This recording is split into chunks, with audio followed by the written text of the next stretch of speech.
देव की जय। बंदी छोर सदगुरु श्री कबीर साहब जी पवित्र हृदय के विचारमान अखंड बाल ब्रह्मचारी सर्व बंधनों से छूटे हुए संत थे। खानी बानी दोनों जालों में बिल्कुल बदे नहीं थे। साहिब का एक एक वचन बड़ा सुंदर पवित्र है। सदगुरुदेव जी सदग्रंथ बीजक में कहते हैं, मानुष तेरा गुण बड़ा मांस ना बेकाज, हाड़ न होते आवरण तुचा न बाजन बाज। हे मनुष्य, तेरा गुण बड़ा है।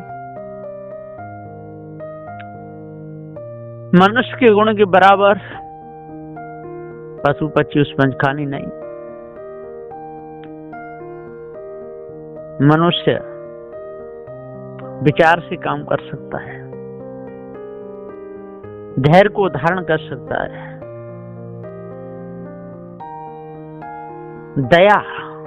दया को धारण कर सकता है और सत पथ पर चल के अपना जीवन उद्धार कल्याण कर सकता है। ये सब काम पशु पक्षी उसमें खाने के जीव नहीं कर सकते, इसलिए मनुष्य का गुण बड़ा बताया गया है। और भी मनुष्य का गुण बता देख लो। संसार में जितना भी उत्थान हो रहा है ये सब मनुष्य का है। जितने भी ग्रंथ लिखे जैसा मनुष्य के लिखे हुए हैं, इसलिए मनुष्य की बराबरी ये पशु पक्षी उसमें स्थान के नहीं कर सकते। यदि विवेक और विचार से यदि ये मनुष्य काम न ले और पशुता से ही चले तो फिर पशु में और मनुष्य में कोई अंतर नहीं है। अपने गुणों को महत्व न दे तो पशु और मनुष्य बराबर है। खाना तो पशु भी खाते हैं, कर्म करें बोझा धोते हैं, ऐसा आराम सभी करते हैं। खाना तो पशु भी खाते हैं, भोजन करते हैं। खाना तो पशु भी खाते हैं, कर्म करें बोझा धोते हैं और कर्म करते हैं बोझा भी धोते हैं। मनुष्य भी कर्म करता है, बोझा धोता है। ऐसा आराम सभी करते हैं और ऐसा आराम मनुष्य भी करता है और पशु पक्षी ये भी करते हैं।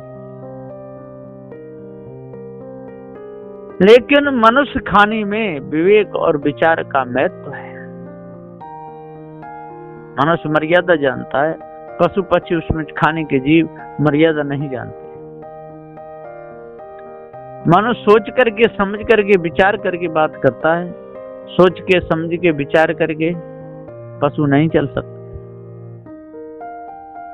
बहुत बड़ा फर्क है। और जो सोचता नहीं विचारता नहीं और अल्लम गल जोई कुछ का कुछ बोल देता है, वो पशु है, वो मनुष्य नहीं है। तो पशुता के लक्षण हमको नीचे की ओर ले जाते हैं और मानवीय लक्षण हमको ऊपर की ओर ले जाते हैं। तो जब तक हमको ये पता नहीं चलेगा कि किन किन कर्मों के द्वारा हम पशु कहलाएंगे और कौन कौन से कर्मों के द्वारा हम मनुष्य कहलाएंगे, तब तक हम छूटेंगे नहीं संसार से। और इस भेद को बताएंगे कौन? इस भेद को पारखी संत ही बताएंगे और कोई नहीं बता सकते। दूसरे लोग तो सारे संसार में खान पान सुधरवा सकते हैं और भी बहुत सी बातें बता सकते, लेकिन संपूर्ण कोई छुड़ा नहीं सकता है। कहीं न कहीं वो उलझा देते, कहीं न कहीं लक्ष्य टिकवा देते और वो लक्ष्य हमारे लिए बहुत बड़ा खूंटा बन जाता है और बध जाते हैं। कोई कोई कहते हैं कि नहीं, ये जीव दृष्टा नहीं है, दृष्टा तो कोई और है। दृष्टा, दृश्य और दर्शन, ये जीव तो दृश्य में आता है और ये संसार की चहल पहल सारी ये क्या है, ये भी दृश्य में आती है। दृष्टा तो कोई दूसरा है ये जीव और जगत के ऊपर। ऐसा ये मायावी गुरुवा लोगों का जाल है। तो ये दृश्य जीव को बताओ दृश्य क्या दिया, और दर्शन जहां जाते हैं वो देखते वो सारा दर्शन है, सारा संसार। और दृष्टा तो एक ही है, वो सबको देख रहा है, सबको चला रहा है।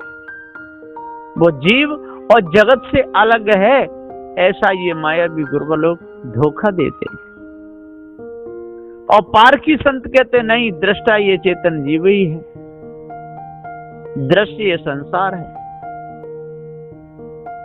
दर्शन ये बीच का भाव है। जो भाव उमड़ता है, जो मिलने का, दर्शन हो गए, बहुत दिन से मिले नहीं, आपसे मिलने की बहुत हमारे अंदर दिलासा थी, आज पूरी हो गई, इसको दर्शन कहते हैं। लेकिन दर्शन कोई वस्तु नहीं, दृष्टा वस्तु है। और ये दृश्य देखने में आ रहा है, ये वस्तु है। लेकिन दर्शन कोई वस्तु नहीं है, वो तो एक बीच का भाव है। सदगुरुदेव जी पुकार के समझाते हुए कहते हैं कि इन सब के बारे में पूर्ण ज्ञान होना चाहिए, नहीं तो जहां जाएंगे वहीं फंस जाएंगे। फंसाने वाले बैठे हुए, तैयार बैठे हुए, बहुत बड़े सज धज के बैठे हुए, कपड़े दूसरों को रिझाने के लिए चमकीले पहनते हैं, दूसरों को रिझाने के लिए कितना कितना माथा पोत लेते हैं, है ना, उसमें धारियां कर लेते हैं। ये सब दूसरों को रिझाते हैं। जब वो अपना श्रृंगार करके खड़ा होते हैं तो एकदम ऐसा मालूम पड़ता है तो कोई जंगली जानवर है, डर के कोई भाग गया। सदगुरुदेव कहते हैं इससे किसी का उद्धार नहीं हो सकता है, कल्याण नहीं हो सकता है। तो मानुष 13 गुण बढ़ा, ये मनुष्य सबसे अधिक 13 गुण है। तो जानकारी, विवेक, विचार है। यदि जनैया भाव से बराबरी करी जाए, ज्ञान भाव से, तो सारे जीव बराबर है, जो सारे के सारे ज्ञान स्वरूप है। लेकिन मनुष्य खानी में जो जीव आ जाता है, यहाँ विचार कर सकता है। ये कर्म भूमिका है, यहाँ पर कर्म बनाए भी जाते हैं और कर्म का फल भोगा भी जाता है। और पशु पक्षी उसमें खाने में केवल कर्म का फल भोगा जाता है, नए कर्म नहीं बनते। नए कर्म बनते हैं तो मनुष्य जन्म में बनते हैं। मनुष्य का गुण देख लो, जितने मठ मंदिर सारे संसार में बने, ये मनुष्यों के द्वारा बना है। जितनी कलाकृति है, ये चारों तत्वों से जो की है, वो मनुष्य ने की। मनुष्य ने पृथ्वी जलवायु अग्नि को नहीं बनाया, लेकिन इसमें नक्काशी कर दी है। पत्थर नहीं बनाया, लेकिन पत्थर को तोड़ करके उसमें नक्काशी की है। कागज को मनुष्य ने बना दिया, इन्हीं पृथ्वी जलवायु अग्नि के भाग से, इसी मटेरियल से। देखो लोहा निकाल दिया, इसी मटेरियल से। चांदी सोना जिस सब इसी में तेरे दिल में है, वो जड़ है। इसको बनाया नहीं है मनुष्य, केवल शोध के यहीं से खोज की है, और इसी में से खोज की इसी में वो मिल जाएंगे, यहीं छूटेंगे। किसी के पास में कितने भी हीरा जवाहरात कितने भी हो जाएं और कितने भी पीढ़ियां बदल जाएं, लेकिन यहाँ की जो जड़ जो पदार्थ हैं वो यहाँ के यहीं रहते हैं, कहीं किसी के साथ में आते जाते नहीं। लाखों करोड़ों अरबों खरबों की संपत्ति हो जाए, वो सारी की सारी यहीं रहती है। और आते हैं तो सारी की सारी यूं की तो मिल जाती है, और जाते हैं तो छोड़ करके यूं की तो जाते हैं, और जहां भी जाते हैं या जन्म लेते हैं वहां यूं की तो उतने ही पदार्थ मिलते हैं, उससे कम ज्यादा नहीं। क्योंकि पृथ्वी जलवायु अग्नि हर खाने में कहीं भी जाएगा इसी का शरीर मिलेगा, कहीं भी चला जाए। हाँ, मुक्त हो जाए तो इनसे फंदा छूटेगा, तो मुक्त कोई होना नहीं चाहता है। मुक्त तो कोई लाखों करोड़ों में एक आध होना चाहते हैं। सारे संसार में कोई बिरले ही होना चाहते हैं, न सब के सब संसार में ही आना चाहते हैं। मुक्ति से कोई लेना देना नहीं है। मुक्त हो भी गए तो इन्हें फायदा क्या है? संसार का बंधन छूट गया और अकेले रह गए तो क्या फायदा है? कोई फायदा नहीं। लोग कह भी देते हैं कि हमको मुक्ति चाहिए भी नहीं, हमको मुक्त होना ही नहीं है, हम तो इसी प्रकार से संसार में आते रहे और जाते रहे। इसलिए कोई न कोई ऐसी आदत बना के रखते हैं कि उस आदत के वशीभूत आ जाए। बहुत सारे संसार के लोग यही कहते हैं। तो साहब कहते हैं कि मानुष तेरा गुण बड़ा मांस ना आवे काज, हाड़न होते आवरण तुचान बाजन बाज। साहब कहते हैं मांस ना आवे काज। अरे तू खा पी करके दूसरे के मांस को अपना मांस शरीर में बढ़ा ही लेगा तो क्या काम आएगा? एक दिन छूट जाएगा। और उसको खागा करके और तू बुराई कर्म करता है। अब मांस खाना भी बुराई कर्म है, किसी को काटना मारना, और खा के तेरे शरीर मांस भी बढ़ जाए तो उससे क्या फायदा निकला? वो भी सब छूट जाएगा। हाड़ न होते आवरण।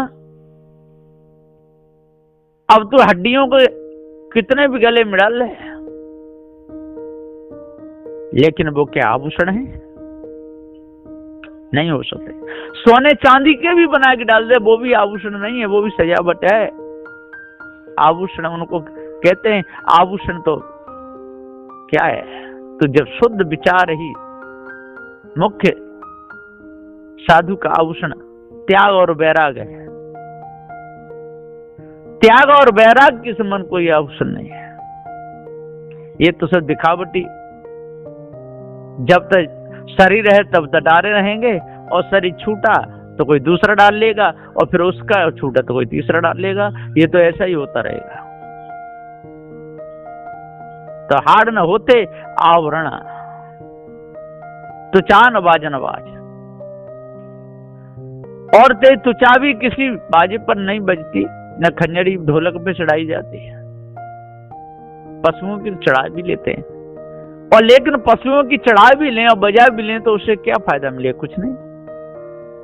तुचा न बाजन बाज। अरे तुचा को तू कितना भी बजाता रहे, तेरा उद्धार कल्याण होने वाला नहीं है।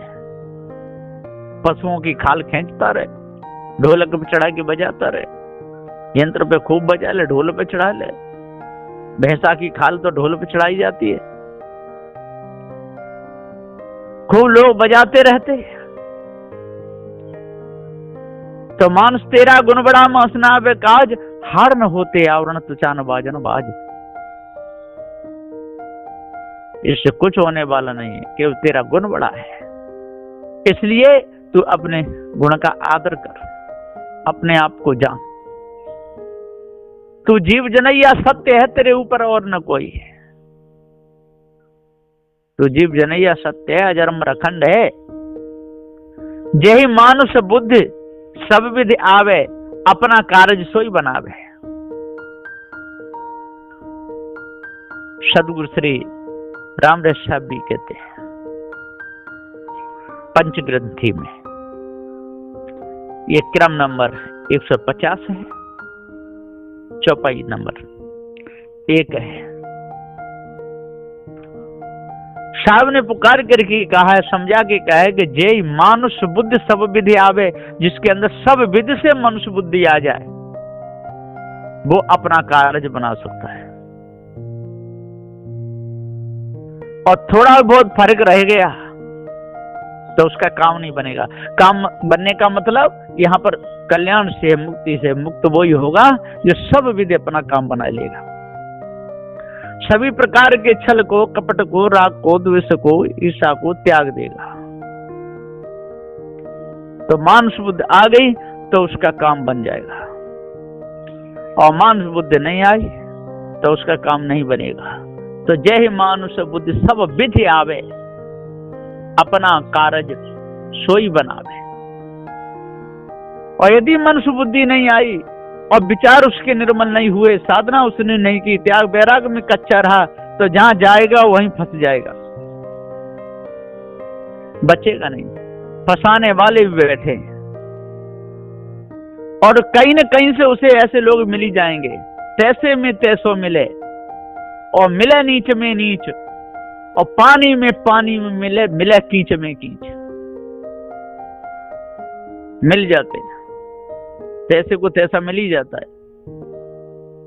गप्पियों को गप्पी मिल जाएंगे, ढोंगियों को ढोंगी मिल जाएंगे, व्यभिचारियों को व्यभिचारी मिल जाएंगे, मेल हो ही जाता है, क्योंकि ये संसार है और त्रिगुणात्मक है।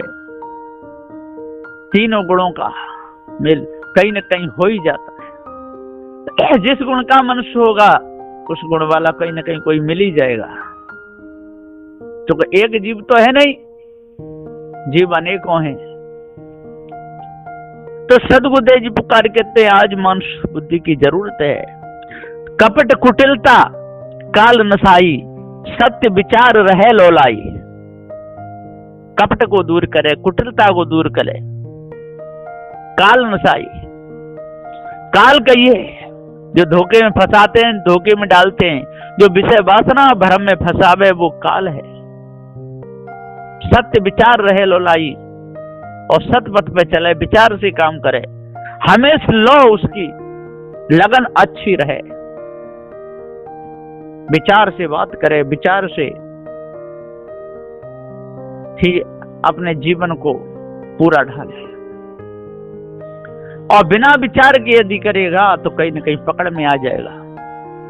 बिना विचारे जो करे सो पाछे पछताए, और काम बिगाड़े अपनों जग में होए हंसाए।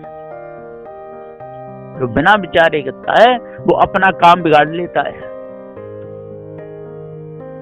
इसलिए सभी प्रकार के भ्रम को त्याग देना चाहिए, भ्रम को दूर करना चाहिए और विचार करना चाहिए।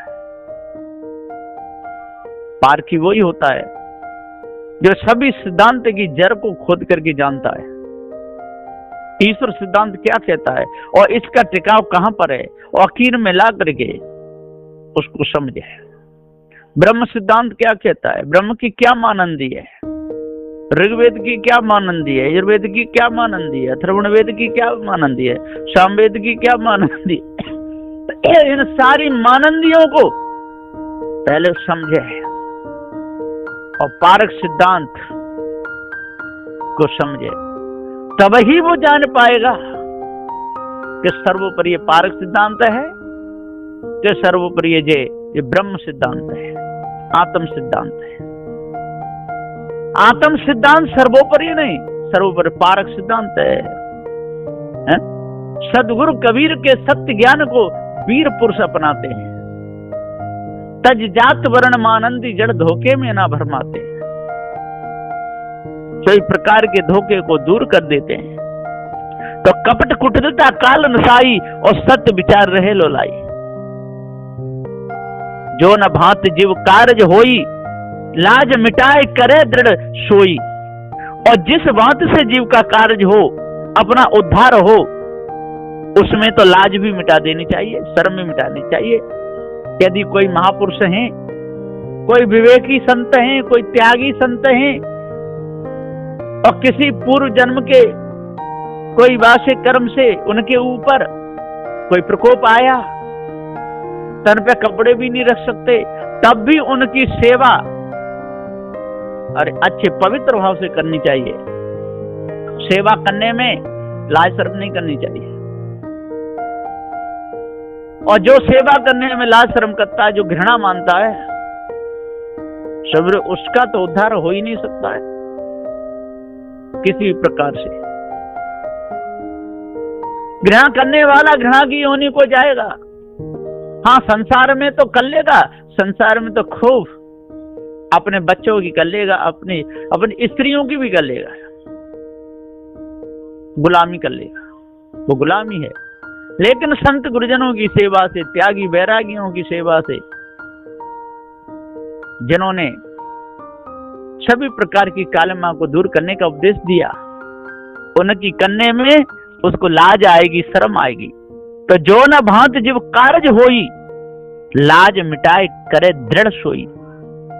जीव का कार्य हो उसी काम को करना चाहिए, वहां पर लाज नहीं करनी चाहिए, वहां पर शर्म नहीं करनी चाहिए, ये नहीं करना चाहिए ऐसा काम मैं नहीं करूंगा। यदि वहां नहीं करेगा तो हृदय गंदा हो जाएगा। और संसार में रहेगा तो संसार में तो जो सारे काम करेगा, पशुओं की टट्टी पेशाब साफ करता रहे, उसी में मर जाते। पशुओं को लाते हैं, पशुओं को बांधते हैं, पशुओं को खिलाते हैं, पशुओं को बाहर चराने जाते हैं और फिर लाते हैं, उन्हीं के मलमूत्र को साफ करते रहते हैं और उसी में वो मर जाते हैं। अब बताइए मानस बुद्धि कैसे आएगी? कभी नहीं आएगी। वो जानते ही नहीं कि सत्य क्या है, विचार क्या है, शील क्या है, दया क्या है, धैर्य क्या है, विवेक क्या है, वैराग्य क्या है, उनको कोई पता नहीं है।